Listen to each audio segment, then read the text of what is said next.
বিশ্বের সবচেয়ে করুণ নারী, সত্যি জানলে গায়ে কাটা দেবে।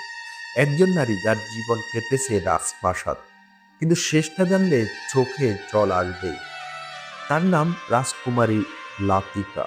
দুবাইয়ের শাসকের মেয়ে, বিলাসী জীবন, প্রাইভেট জেট, ইয়ট সবই ছিল তার জন্য। কিন্তু একদিন তিনি সিদ্ধান্ত নেন সব ছেড়ে পালিয়ে যাবেন। কিন্তু কেন? পালানোর পরও 6 দিন পর হঠাৎ তার বোট থেমে যায় এবং বিশ্ববাসীর চোখের সামনে সে গায়েব হয়ে যায়। বলা হয় তাকে ধরে এনে আবার বন্দি করে রাখা হয়েছে অন্ধকার এক প্রাসাদে।